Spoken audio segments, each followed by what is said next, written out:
नमस्कार मंडळी, चला तर मग आज आपण करूया चिकन सुक्का मसाला।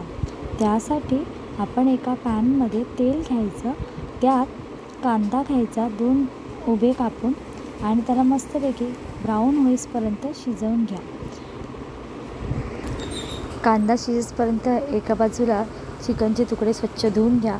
त्यात दही टाका 2 चमचे, अद्रक लसूण आणि कोथिंबीर कढीपत्ताची पेस्ट टाका, थोडीशी भरडच टाका आणि त्यात नंतर मग गरम मसाला, थोडासा चाट मसाला, लाल तिखट, आगरी मसाला आणि हळद, धणेपूड सगळं टाकून एकजीव करून घ्या।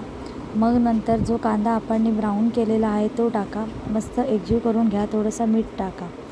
ज्या पॅनमध्ये आपण कांदा फ्राय केलेला त्यात थोडंसं तेल घ्या आणि मग जो मिश्रण आपण चिकनचा केलेला आहे तो डायरेक्ट त्याच्यात टाकून मस्तपैकी परतून घ्या। थोडंसं 1 वाटीभर पाणी टाकून त्याला ढाकून शिजवून घ्या। तयार आहे आपला मस्तपैकी झणझणीत चिकन सुक्का मसाला। एकदा नक्की ट्राय करा हो, आणि मला कमेंट करून नक्की सांगा तुम्हाला आवडलं की नाही।